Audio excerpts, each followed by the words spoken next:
Today, Lyrical Analysis is back. What does it mean to be a normal church?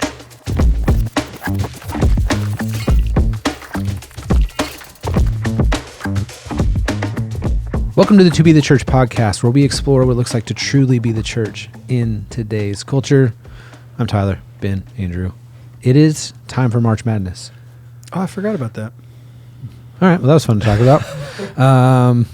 In years past, we've done a March Madness. I love March Madness. Bracket challenge, but this comes out the day after the tournament starts, so we're not doing that this year.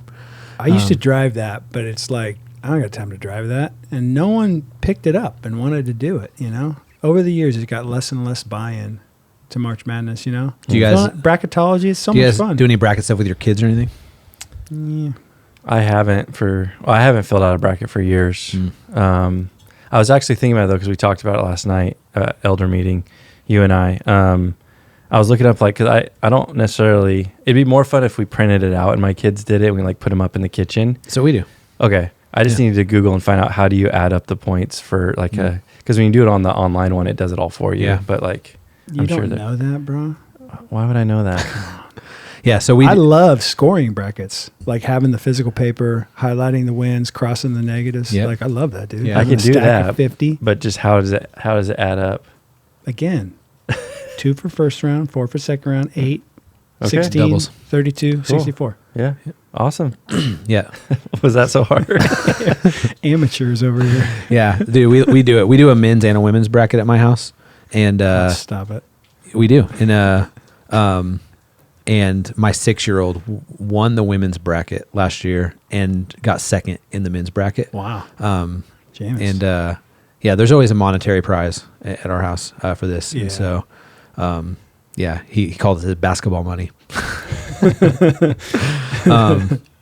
So I printed them out, and we're gonna do the brackets tonight because the tournament starts tomorrow. You've got a girls basketball player in your house, right? We do. Yeah. So that's and this will be the first year that there are girls in the tournament that Molly's played against. Yeah. So that's kind of cool. Yeah. So that's pretty fun.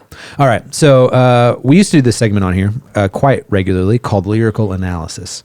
And the segment started, if you're new watching or listening, the segment started, and it was songs that are written to be sung in church or songs that are sung in church. And we would analyze them lyrically.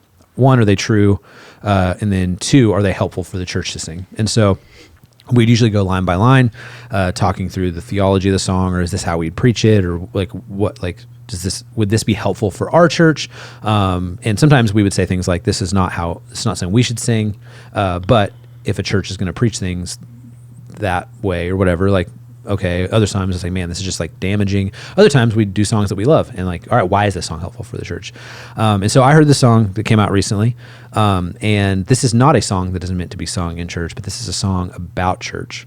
And so let's just listen to it and then we can lyrical analyze it. I walked in on Sunday and I sat down in a row. I hardly ever do this, but I thought I'd like to go. And everywhere around me, folks were pulling out their phones and turning to the screens to scan a giant QR code. It was a normal church, trying its best to be a mega church. But all that seemed to do was make it worse. What's wrong with being just a normal church? All right, we'll keep going in a minute, but you're just giggling over here, Andrew. Why the giggles? I want that to lead the service this Sunday. I want that right after the call to worship. Just right into it. I want that. I want that at East Side here. Sorry. No, it That's just, interesting. So this was, you're serious with presenting this? Or what? I thought it could spark a good conversation. Think about Yeah. we've talked about it before, the idea of normal churches not being content with being what they are and trying to look like Elevation or whatever. Yeah. And we can keep going. There's it keeps going. It's kind of fun. Bring back the oils of love. Remember we did that one, me and you? Bro, we had to put the explicit tag on that one. I think Analog Church is a book we've talked about Yeah. on here before, right? And I do think it is an irksome thing, I think, when places try to be what they're not, in the sense of learning how to do church from a mega church and just, yeah. So, But what's interesting about that first line or the first few lines is he's equating, his example of it is a church having a QR code. yeah. That's Yeah. a church trying to be a mega church. It's like, I don't know if that's, or I would want to ask this guy, what is a normal church? Yeah. What does that mean to Yeah. you? Yeah. Every restaurant that has a QR code is trying to be a mega restaurant. It's like, I can't even get a freaking menu It's anymore, not a bro. normal restaurant. Yeah. Well, it's funny too because like normal restaurant. yeah, None of this corporate garbage.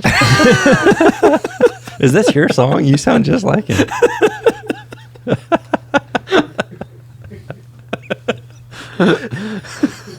That was great.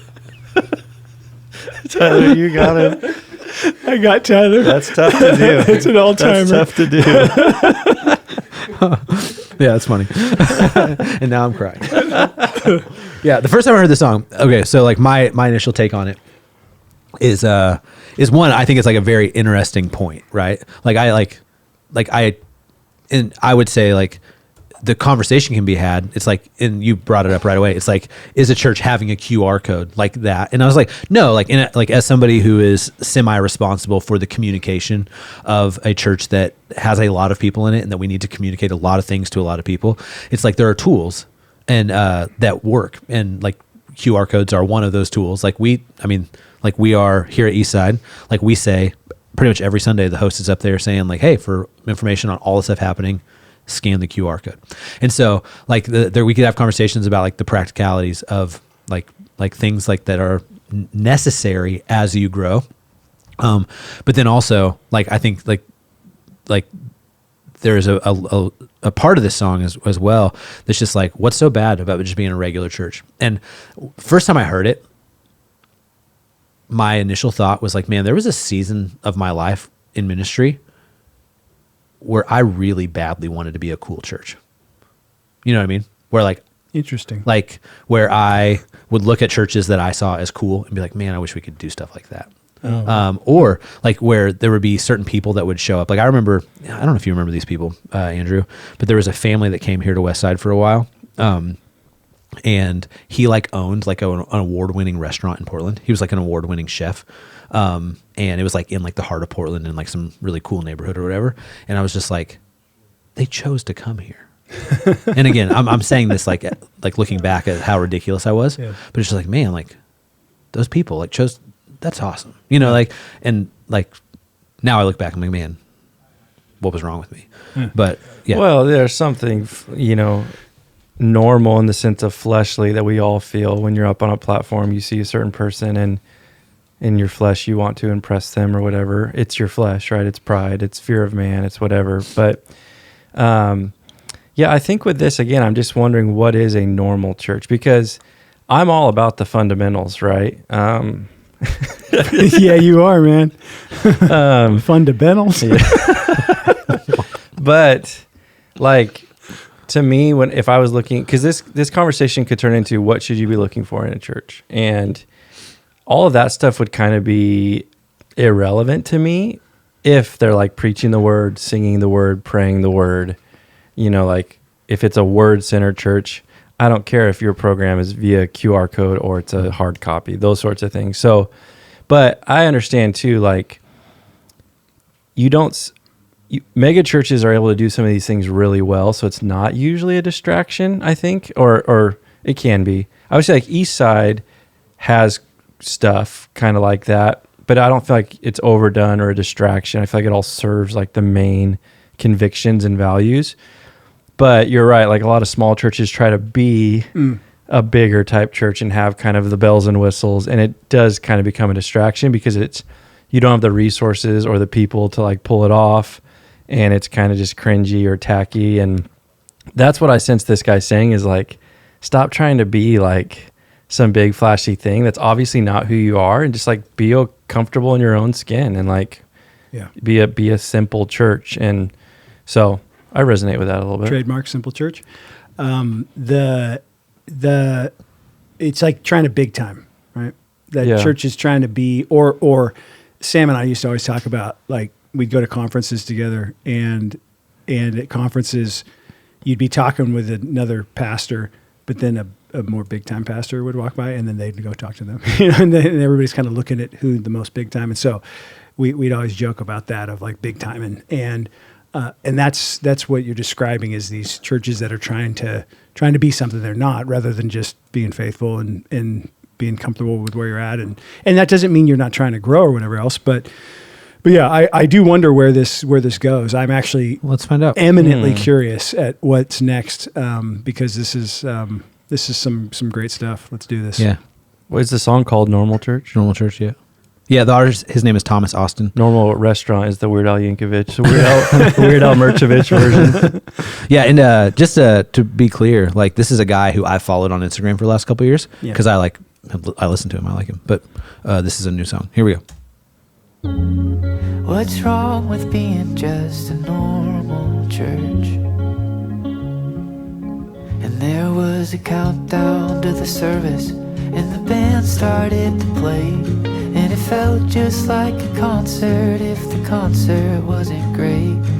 They've got 200 people clapping almost on the beat, thanks to a drummer in a cage about the size of Mozambique. And the preacher started preaching, and it started with a joke. You could tell where it was going from the moment that he spoke. And for an hour he was talking, till he suddenly got loud, before he closed things with a whispered invitation to the crowd. It was a normal church, trying its best to be a mega church. Why can't the worship band wear normal shirts? What's wrong with being just a normal church? All right. I love this. This is fun. When did this guy come to CW? I'd like to talk to him. I'd like to have a word. No. Our drummer's cageless. Okay, we let him free. That's the, Cage-free drummer. Cage-free drummer. that's the third verse. It's about Ben Potloff. Yeah. Hard to pronounce last name. Yeah.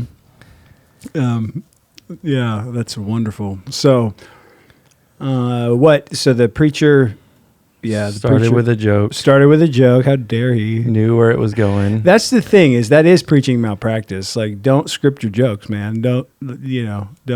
I mean, you can have a bit in your head that you kind of work through a little bit, but if you're scripting your jokes, I grew up in churches like that where they'd start with a joke and it's always corny and dumb, and you know where it's going. And so there's here we are through two verses. There's probably more to the song, right? Yeah, a little bit. I'm really looking forward to the what do they call bridge? that part of the song? The bridge, yeah. That's gonna be epic. So the inauthenticity. This is not a genuine. His charge right now is that this is not genuine. So yeah, the It's- lyrics we just got. There was a countdown in the service. The band started to play. Felt like a concert if the concert wasn't great. But they got 200 people clapping almost on the beat, thanks to a drummer in a cage about the size of Mozambique. And the preacher started preaching, started with a joke. You could tell where it was going from the moment that he spoke. For an hour he was talking until he suddenly got loud before he closed things with a whispered invitation to the crowd.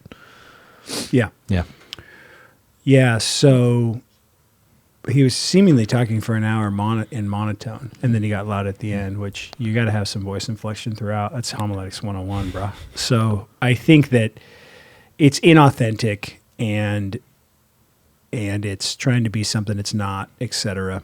So Yeah, I'm hearing this more as like this songwriter is being like overly critical and like, I don't know, it sounds like maybe some baggage, maybe grew up in the church and then saw some of this malpractice or things not that weren't genuine, and now is like comes back and is like, oh, same old thing, you know, and is just super cynical about it. But we don't know where he ends.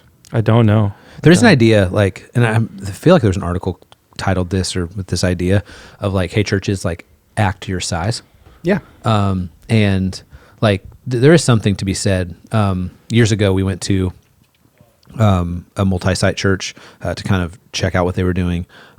You were there, Andrew, and we went there, and like one of their venues was like 2,000 people, and it had all the bells and whistles, and it had all the smoke machines and like all the stuff, you know.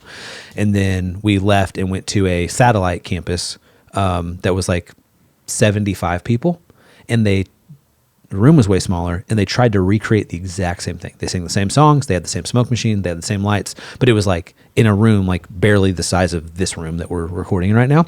And it just felt so fake is the right word, I guess. You know, it just like, now, I think on the flip side, if the church of 2000 tried to do the exact same thing that like a normal church of 75 would do, it would feel not right either. You know, it would feel like what's happening right here. And so like this whole idea of like, you know, whenever 200 people are in a room, it's different than 50. And whenever 50 people in a room, it's different than 2,000. And like there's a different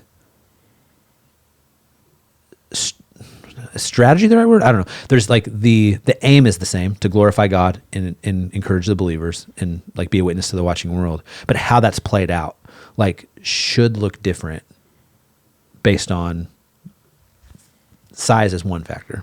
I think it's a different stewardship, and that I think to think of it more in terms of even stewardship than maybe strategy or some other thing. You have a stewardship. I remember when I got to our church here, and you have this larger facility, large auditorium, and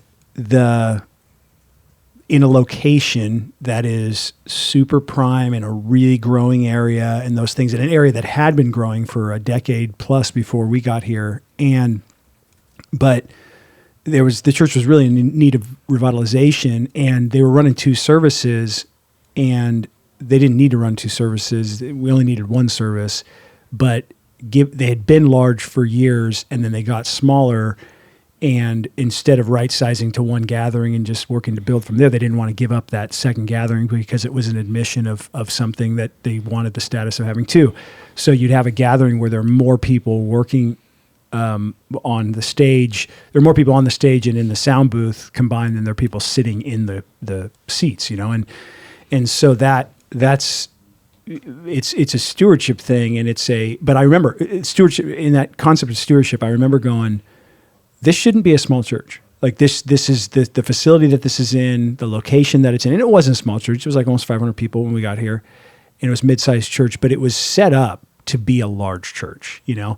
And yet there needed to be revitalization, but there was a lot of reasons in the church that it made it difficult for people to go to church. It was hard for young families to come here because there was issues with how we did stuff in that. It was just a difficult church to go to, and a church that had a lot of people visit it, and the back door was like bigger than the front door. It was just, and so people would go through and people wouldn't stick. And that was a ton of stuff. There was strategy stuff, Tyler, there was theology stuff, there was lots of stuff that had to change over those years. But I remember thinking at the time, with this facility in this location, this church is way not to think of it in these, but this church is underperforming or not stewarding well the resources God has providentially entrusted to it over 70 plus years of existence at that time, now almost 90 years of existence. And so it's a stewardship thing. And I think another thing that comes to mind, and I could maybe say this for the end of the song, but we spent some time with a guy that was kind of helping us through some leadership issues and some consulting stuff a week ago, and his big thing was tell the truth, you know. And that's the thing that tell the truth, and tell the truth, be who God's made you to be, and just tell the truth. You don't need to be something you're not, or you don't need to try to whatever else. And that's one of the things about this. I don't know yet if the church he's describing is not telling the truth. Maybe the pastor's just super corny, and maybe they, you know what I mean? And maybe they're just, they got a QR code because they don't have a printer, and then the drum cage is because Bertha complained about how loud it was. So they've got a drum cage, but it's the size of Mozambique because they couldn't afford the smaller drum cage because they had to get like the Kirkland drum cage, and it's like all oblong and weird, you know? So they Cody, will you look into that Kirkland drum cage for us? So it's that's where right now, and that's where Ben, I see where you're at on this, where it does feel nitpicky and cynical. Not that we've ever been that on the To Be at the Church podcast, but it does feel like he's disillusioned and kind of a little deconstructy and a little bit. Yeah. And I have a heart for, obviously, for people who are leading churches, because I do it and it's difficult. And so like just someone to come in with a critical spirit, I just like, yeah, I mean, walk a mile in my shoes, bro. Let's keep listening. Dude, I Maybe think it's gonna change. I think there's gonna be a it's going to come redemptive arc around, here. and he's going to, the bridge, I bet, I've never heard the song, but the bridge is Sing going to it for drop. us. It's, I will. The bridge is going to drop the bomb on you, and he's going to get saved here. And Okay, I hope so. Or somebody's going to say something to him, and it's going to be just like, boom, Jesus is here. Yeah. Yeah. All right, let's hear it. Let's find out.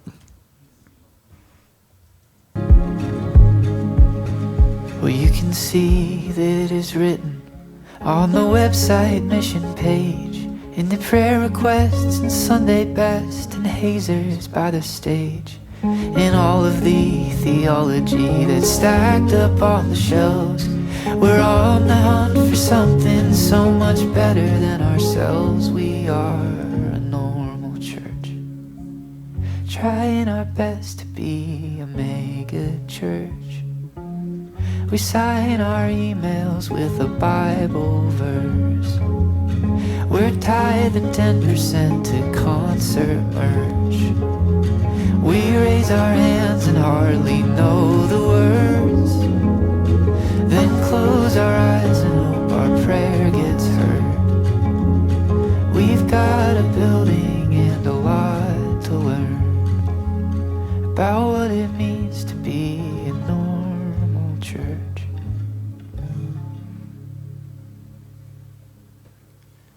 Okay, so I had to bring up the lyrics here. And when you started it there, well, you can see it is written on the website's mission page, in the prayer requests and Sunday best, and hazers by the stage.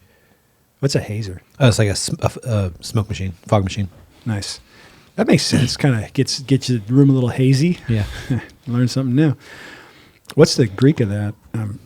In all the theology that's stacked up on the shelves, reminds me of bookshelves in your office, Ben.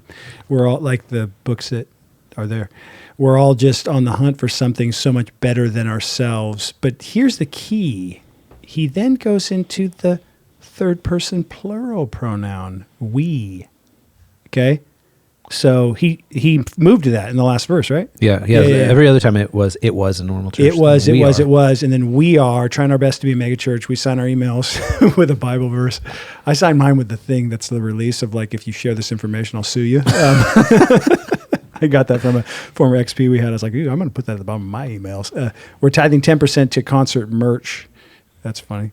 MERCH, not when I'm in concert. Not your last name? We raise our hands and hardly know the words, then close our eyes, hope a prayer gets heard. We've got our building and a lot to learn and what it means to be a normal church. Yeah, so came around, right? Did that come around enough for you, Ben, or not?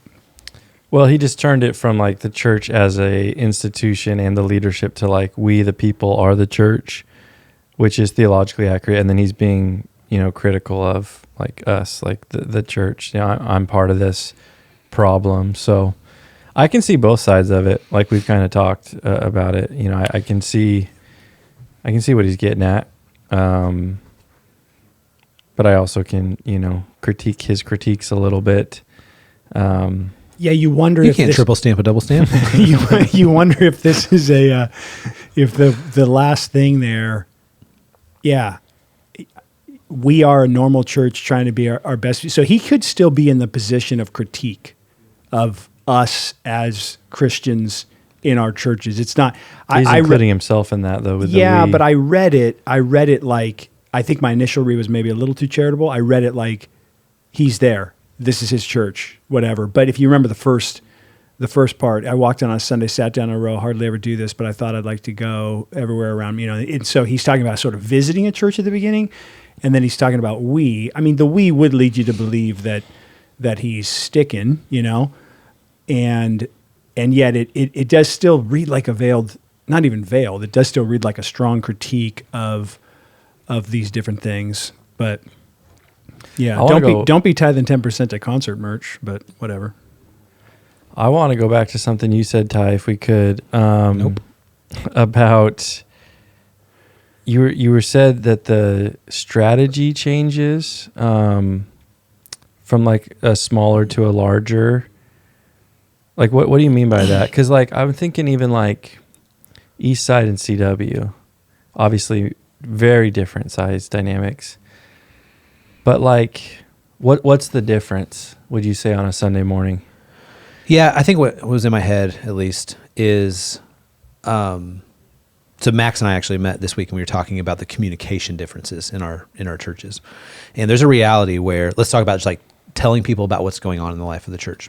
There's a reality when there are 100 people in a room at a time, where it's like mentally, if that room, like it's a church family, right? People know each other. If that room has relationship with each other, you can mention in a room of 100 people 6 different announcements that have nothing to do with each other. But the person sitting in the pew is like, okay, that connects to that person who I know and love. That connects to that person who's in my family. That connects to that person I'm in Bible study with, all that stuff. You do that in a room of 1,000, and all of a sudden everyone's brains have turned off because it doesn't apply to them. And it's just like a different like psychological dynamic because of the size of the crowd and the size of the room. So strategically that has to change. So like in a church of 1,000 people, the QR code, hey, go check that out. There's stuff that applies to you, I promise. Like that is a better strategy than here, let me list out 8 announcements for you. Whereas in the church of 100, 200, whatever, like the strategy can still be like, let's like talk through the announcements and what's going on in the life of the church. My brother-in-law pastors a church of like 40 people, and they say, does anybody have any announcements? And they like let just anybody say the announcements, right? Like add something to the announcements. So it's a different strategy, like communication wise. Like obviously, like ecclesiologically, there's not a strategic difference. So that's what I was getting at is like, I don't think, when I would think about what's the difference on a Sunday between CW and East Side, I would say like the quality of some of the elements. It like, because you have a much bigger, pool of like people to pull from and like to serve, but like there's not a lot of difference. I don't think if you were to come to East Side and CW of like, wow, at East Side there's like lots of lights and fog machines, and then at CW it's like, because like we have the same, it kind of comes down to you have theology of ministry, which leads to your philosophy of ministry, and then your methodology of ministry. Because our theology and philosophy is the same, the methodology is going to look a little different, but it's not like drastically different because our philosophy, we're trying to do the same thing. So like East Side doesn't feel like a concert, even though the music is bigger bands, better musicians, like is really well done. I think what we do at CW is great too, but like it's different, but it's not like so radically different where it's like, oh man, mega church versus normal church, that sort of dichotomy. I do think too, like two things. Like one is that like I think CW has some of the best music for a church of its size of any church that I've ever been around, and that's like props to the people who serve there. Props, Max. And but I think that like as well, like I think some of the critique here is churches not having a fleshed out philosophy of ministry, and they're watching YouTube and seeing what Elevation does and just trying to replicate it. And so like that church of like, we barely have 200 people, and like they got 200 people clapping almost on the beat, like that line right there. It's like, the amount of church liturgists, if you will, that have like, that don't take seriously that call or that role. And they're just like, well, this is what church does, so this is how I do it. Oh, so-and-so, whether it be Bethel or Red Rocks or, the Village and, Matt Chandler's church, they came out with this new thing that they're doing. We just got to do that. Like, I think the critique on that side of it is real, and the critique is valid. Yes. Where it's like, there's no philosophy of ministry. It is like, what have I seen on YouTube? And, I just Googled for updated numbers. 70% of churches are under 100 people in America. 85% are under 200 people in America. And so you're a large portion of the churches in America, like, are sub 200, yet they are looking, some of them, not all, but by any means, but some of them are looking to these churches of 5,000, 10,000, 20,000 people to get their philosophy of ministry. They don't think of it that way. They think I'm going to get the best new song, the new creative element, the video announcements, the whatever it is. When oftentimes there are more people on the staff of those churches that are creating that stuff than there are in the pews of the churches that are trying to replicate it. I totally agree. And I think that's the number one critique is churches don't know why they're doing what they're doing. They haven't thought about it. There's not intentionality. And they're just like, oh, this is what big successful churches do. It's like a franchise mentality, like they did it there, it worked, let's do it here. Whereas you need to think through your philosophy of ministry. Why do we do what we do? I think that's the critique. And if a small church is doing all that mega church, quote unquote stuff, just because they've seen it, like you said, then there's a problem there. But if they're like, hey, we thought through all the best ways to communicate, and for our context, doing a QR code work, it's like, that's great, so. Yeah. Yeah. There's a lot in America now that, so is Thomas, what's his last name? Thomas Austin. Is Thomas Austin, is this song true? Is this song true? Yeah, is this song true? I mean, it's his opinion. I would say do you think it's a valid critique? There is truth in this song. Yeah. Yeah, that's what I'd say. Is that a prototypical normal church in America? Say that again? Is that a prototypical normal church in America? Like, this is a normal church trying to be a mega church? I think a lot of churches aren't thinking through why we do what we do. And even like the conference mentality where I think people go to conferences just to like, how are other people doing it? And then they just, which there's a place for that, but like it is a lot of just, we're trying to be whatever is biggest because we assume biggest is best. And yeah, I would say that's a fair critique. I think there's a pretty sound critique in this sense. There is a Christian subculture in America that's pretty strong. And what I hear when I hear these lyrics is this subculture that is created in this church that's not contextualized, meaning they're not bringing the word and the gospel to in a compelling way related to their size, related to the where they're at in the community and those type of deals. I don't think this critique holds up to a church that is 200 but is reaching people, preaching the word, caring for families, doing those types of things. And most of this was sort of, you could say maybe superficial, right? The critique is kind of on the superficial. It's on the Sunday liturgy. It's on the preacher's corniness. It's on what the band is wearing, right? The drum caginess of it all. So those are sort of superficial critiques, but yeah. So that's where I think at the same time, there is a Christian subculture, and the amount of people that, and we see it, the amount of churches that aren't preaching the word, that aren't thinking through those things, like you said, Ben, and as a result, they're just sort of doing what they've grown comfortable doing, and they can get their subculture can be fed through YouTube and mega churches and conferences and stuff like that, and so yeah, but yeah. I just went to his Instagram, and it's interesting. I'm not going to read any of it, but he has like a long essay on his Instagram about the original clip he posted of this song went viral. This is about when was it? He posted this in June, and so about almost a year ago. And so he talks through like why he wrote it. Kind of talks through like it sounds like the comedic element of it, and just like the dark hint of like the truth in comedy. And anyway, I'm not going to read it at all, but like if you want more of his thoughts on it, you can go there. Instagram.com. Thomas Austin is the name. But yeah, when I heard this for the first time, I sent it to Cody, and I was like, I think this would be a fun conversation on the podcast, because that's like, it's not a clear cut like, man, this is stupid, or this is the greatest thing ever. Like, there's truth here, and there's things to discuss within it. But yeah, check him out, Thomas Austin, on Spotify. He has a record that just came out recently called Peace, which is he like a Christian artist, or is he a worship artist? He calls himself a theo folk singer, like theology folk singer, Oh, theo folk. Never heard of him. Yeah, he says Thomas Austin's a theo folk singer, writer, and Pittsburgh sports fan who doesn't really like writing about himself in the third person, but here he is doing it anyway. So that's him. Nice.